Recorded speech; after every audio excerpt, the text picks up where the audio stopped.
Eşref ihtiyarın elinden kurtulabilecek mi? Nisan finalde gerçekten ölecek mi? Ve finalde Eşref kendini feda ederek diziyle veda mı edecek? Hepsinin cevabı bu videoda ve duyduğunuzda çok şaşıracaksınız. Hazırsanız başlayalım.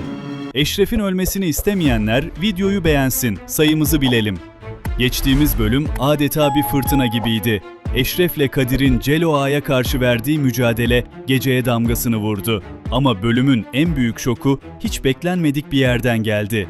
Celo Ağa'nın adamı tarafından vurulan Çiğdem ağır yaralı halde hastaneye kaldırıldı ve ameliyata alındı.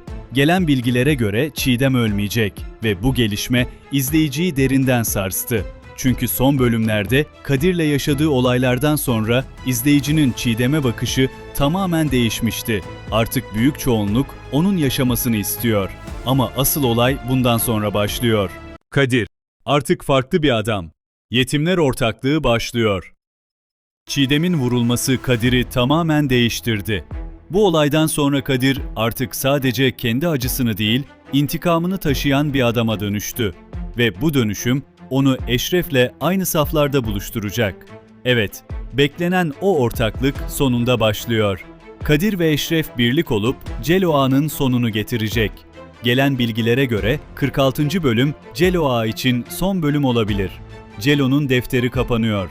Ama bu kapanış çok kolay olmayacak. Büyük bir çatışma, büyük bir hesaplaşma ve büyük kayıplar olacak. Peki bu ortaklık ne kadar sürecek? Kadir ve Eşref aynı hedefe yürürken aralarındaki gerilim tamamen bitecek mi? Yoksa finale doğru yeni bir kırılma mı yaşanacak? Yorumlara yazın, hepsini okuyorum. 46. bölümün fragmanında ihtiyarı ilk kez görüyoruz ve bu isim Uğur Yücel. İçeride dizisinde Çağatay Ulusoy'la derin bir düşman dinamiği yaşayan bu iki isim şimdi yeniden karşı karşıya. Ama bu sefer çok daha karanlık, çok daha ağır bir sahnede. Fakat burada herkesin kaçırdığı çok önemli bir detay var. İhtiyar bu bölümde kızına kavuşuyor. Yani Nisan ve İhtiyar'ın ilk karşılaşması gerçekleşiyor ve bu karşılaşma her şeyi değiştiriyor.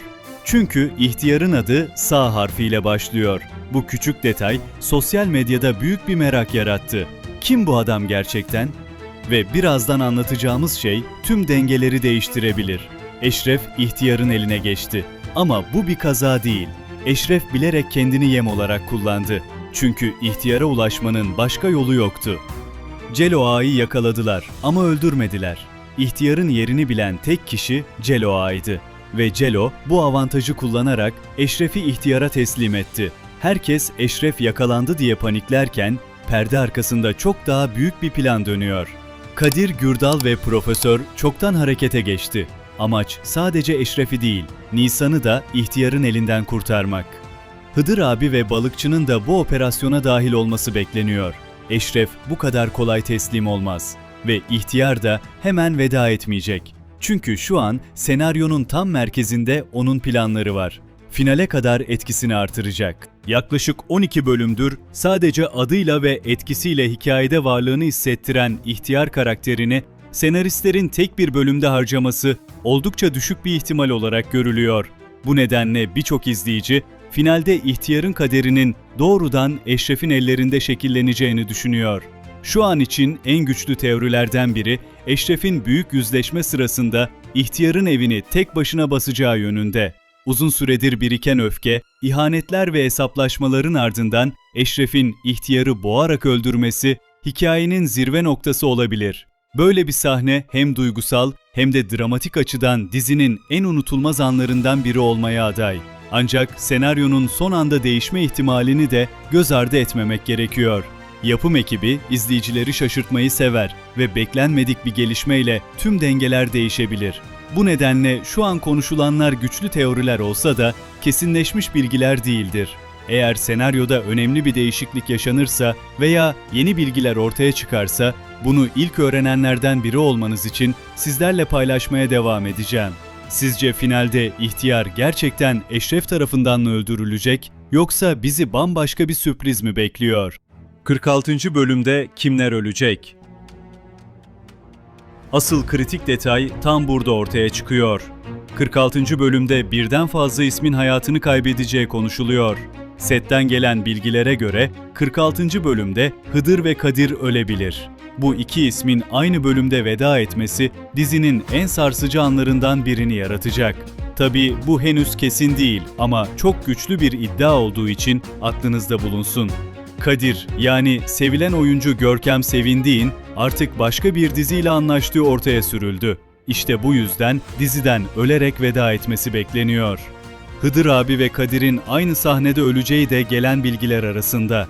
Ve şimdi gelelim en çok korkulan o soruya. Eşref Rüya'nın final sahnesi nasıl olacak? Eşref ölüyor mu? Gelen spoiler bilgilere ve sosyal medyadan dönen iddialara göre finale kadar çok büyük bir zaman atlaması yaşanacak. 1 yıl, hatta 2 yıl sonrası gibi bir atlama yapılacağı konuşuluyor. Bu atlama hem Nisan'ın bebeğinin dünyaya gelmesiyle hem de dengelerin tamamen değişmesiyle açıklanacak.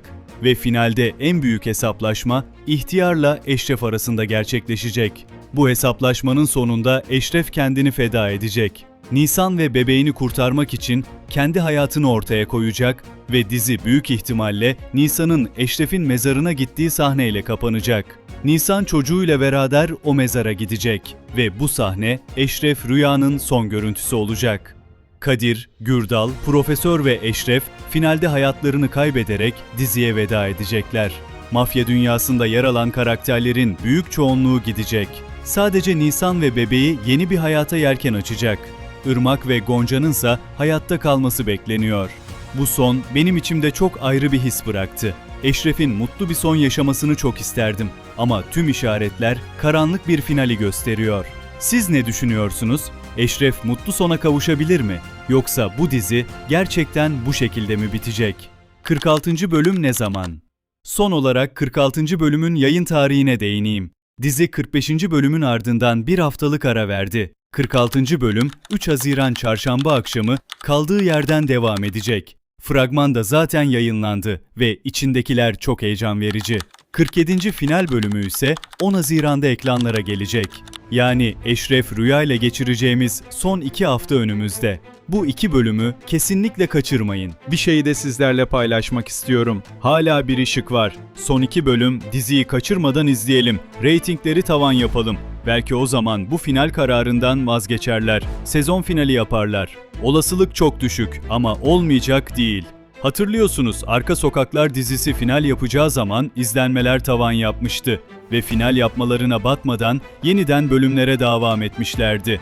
Tamam, Arka Sokaklar başka, Eşref Rüya başka ama izleyiciler hep aynı. O yüzden desteğimizle gücümüzü gösterelim. Bir sonraki videomda 47. final bölümü öncesinde son büyük analizimi yapacağım. O videoyu kesinlikle kaçırmayın. Beğenmeyi ve abone olmayı unutmayın. Bir sonraki analizde görüşmek üzere. Hoşça kalın.